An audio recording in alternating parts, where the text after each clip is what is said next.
Hi BookTube, Aaron here, hope you're doing very well.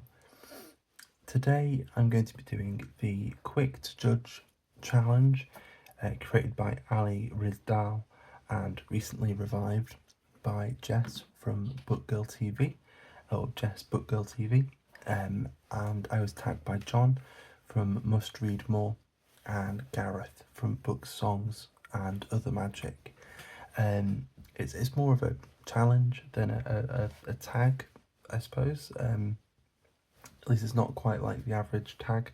So there are 5 prompts, but they're sort of the different steps of the challenge. So first up, you pick 5 to 10 unread books from your shelves. Number 2 is that then you read the first paragraph of each book. Number 3 is that you rank the books based on the first paragraph. And then number 4 is that you add that highest ranked book to your upcoming TBR. And then number 5 is invite people to do the challenge. So let's go into the books that I picked. So I picked 5 because I thought more than that, and certainly 10 would be a bit tedious. So I've got a little stack here. First up, we have The Man of 50 by Goethe. This is translated by Andrew Piper. I haven't read anything by Goethe yet, but I'm hoping to read a fair bit more in the future. Got This Afterlife by A.E. Starlings, her selected poems, so something that isn't just fiction. Then we've got Natasha's Dance, a cultural history of Russia by Orlando Figes. I'm getting the impression, certainly from over the last 2 years or so, but I mean for much longer, it seems like the Russian establishment has seen history and themselves and the power dynamics of, sort of world politics in a very different way to a lot of the rest of the world. And although this won't go into all of it, it might be a step in the direction of maybe trying to understand that a bit better. We'll see. It's also been recommended on tons of great sort of podcasts and on BookTube and such. Then we've got Agua Viva by Clarice Lispector. And then finally we've got The Prague Cemetery by Umberto Eco. So there are my 5 books for consideration. So let's go and read the first paragraph of each book. And I'll skip introductions and such and just read the first paragraph of the book proper. So this is The Man of 50 by Goethe, or Johann Wolfgang von Goethe, as it should be, I suppose. So the first paragraph. The Major rode into the courtyard, and his niece, Hilary, was standing on the steps of the estate waiting for him. The Major hardly recognised her. She had again grown taller and more beautiful. She rushed over to him. He embraced her like a father, and they hurried to greet her mother. And that's it. So a simple moment of the suggestion of a passage of time between since the last time that this major character has seen Hilary, who we can presume is a young woman, and I'm guessing that the major, going off the blurb as well, is the Man of 50 from the title, and yeah. So that's that. That's what seems to be an important epiphanic moment for the titular character. Next up, A.E. Starlings, This Afterlife. It's poetry, so I can't read a paragraph, so I'll just read the first poem in here for you, which is quite short, and it's called A Postcard from Greece. A postcard from Greece. Hatched from sleep as we slipped out of orbit, round a clothespin curve new watered with rain. I saw the sea, the sky, as bright as pain, that outer space through which we were to plummet. No guardrails hemmed the road, no way to stop it, the only warning here and there, a shrine. Some tended still, some antique and forgotten, empty of oil, but all were consecrated to those who lost their wild race with the road and sliced the tedious sea once like a knife. Somehow we struck an olive tree instead. Our car stopped on the cliff's brow, suddenly safe. We clung together, shade to pagan shade, surprised by sunlight, air, this afterlife. So there we go.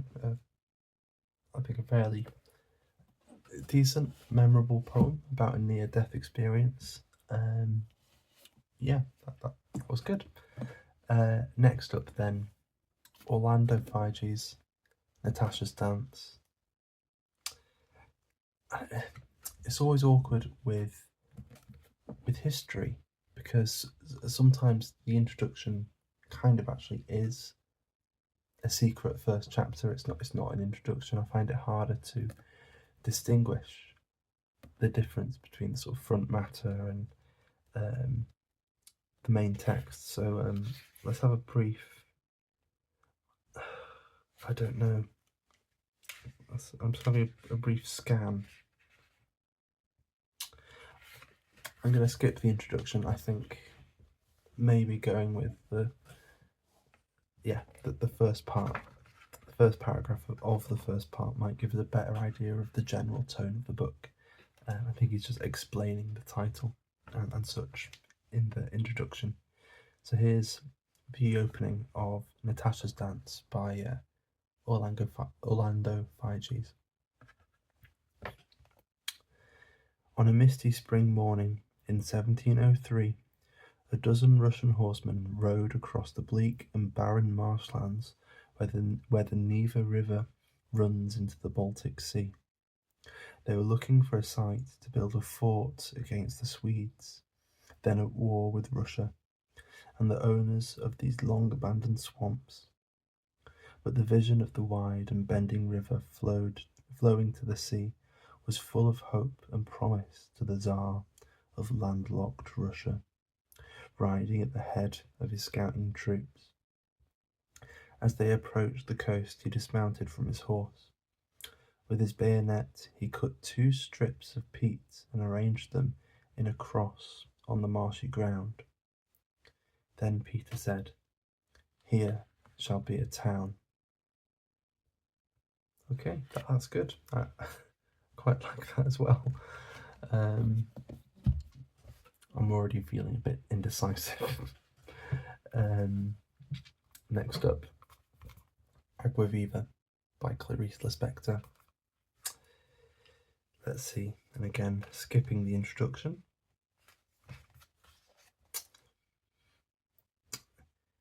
It's with such profound happiness, such a hallelujah, hallelujah I shout, hallelujah, hallelujah, merging with the darkest human howl of the pain of separation, but a shout of diabolic joy, because no one can hold me back now. I can still reason. I studied mathematics, which is the madness of reason, but now I want the plasma. I want to eat straight from the placenta. I am a little scared of surrendering completely, because the next instant is the unknown. The next instant, do I make it? Or does it make itself? We might make it together with our breath, and with the flare of the bullfighter in the ring. Okay, maybe I should have picked 5 books that, initially to outside appearances seemed a bit more similar. They all seem really good for different reasons. Finally, then, Umberto Eco, The Prague Cemetery. Let's have a look.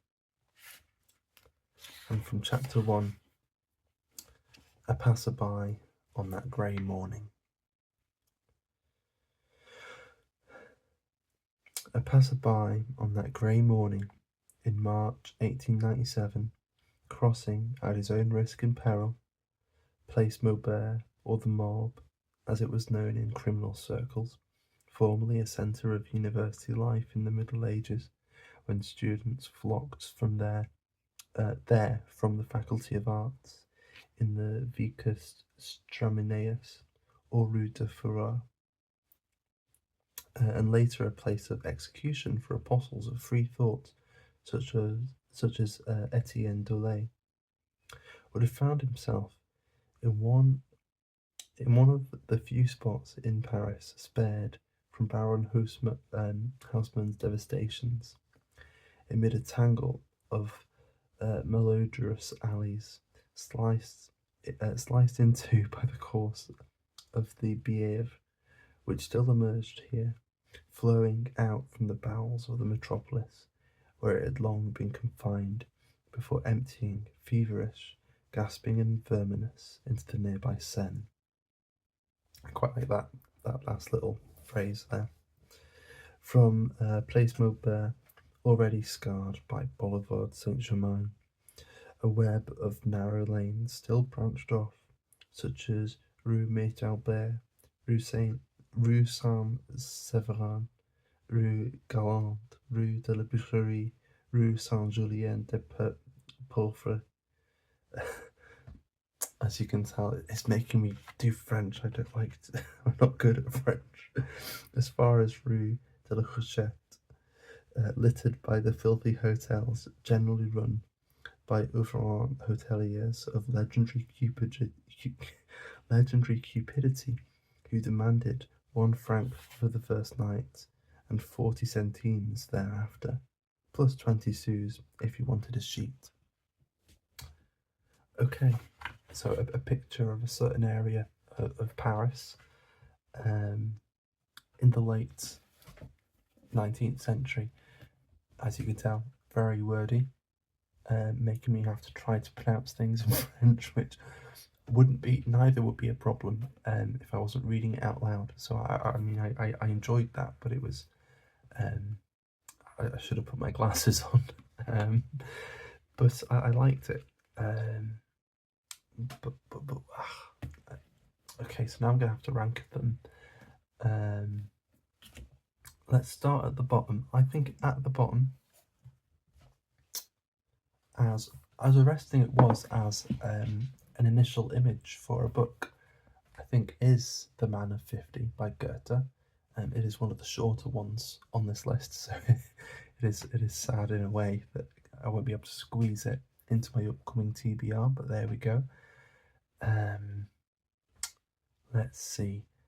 I think next up actually is Natasha's Dance. It was very good. I enjoyed it, and it's for non-fiction history. I think the next point that I have an opening, it might be going in, but in terms of this challenge, I think it comes in 4th place potentially. It might change in 5 minutes. We don't know. Oh, this is hard. Oh dear, having to make decisions on camera. I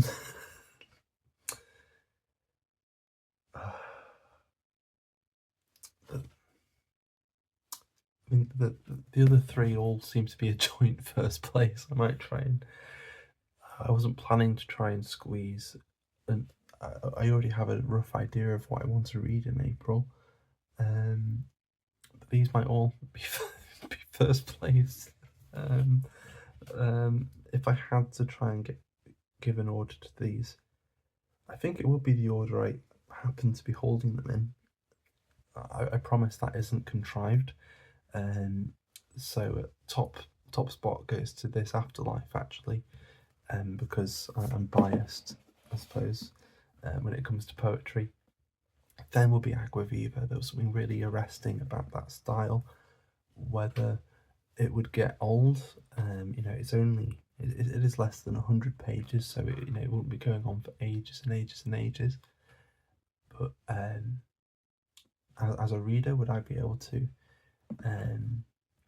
keep up with it, to sustain that kind of style? We'll see. And then maybe in third place would be Prague Cemetery, although I am very intrigued by it just from that description.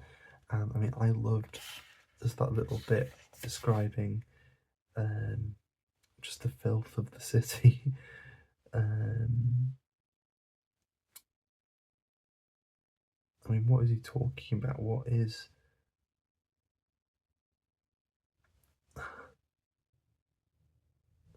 Yeah, so I think it is a...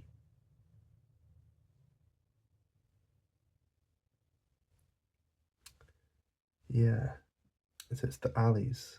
It's a tangle of malodorous alleys sliced in two by the course of the Bièvre, which still emerged here. So maybe it's the Bièvre, which still emerged here, flowing out the bowels of the metropolis, where it had long been confined before emptying, feverish, gasping, and verminous, into the nearby Seine. So we've got, just what I'm imagining to be, rather putrid substances, sort of flowing through gutters and sewers, and we have rats and filth, and so it sounds great. so that is, I think, my my challenge. So This Afterlife gets the priority, but the next two, Agua Viva and the Prague Cemetery, are then high on the list. Natasha's Dance might get a chance soon as well, and who knows, maybe the Man of 50 I'll get to before too long, but we shall see. So that is my ranking and my rather, I don't know, indecisive approach to the fourth prompt, which is to add the highest ranked book to your upcoming TBR. Number 5 is to invite others. I've had a look.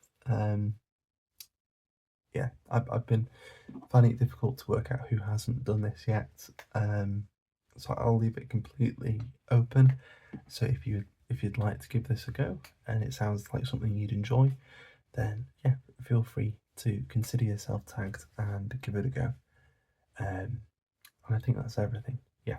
So thank you very much for watching, and I'll see you soon. Take care. Bye bye.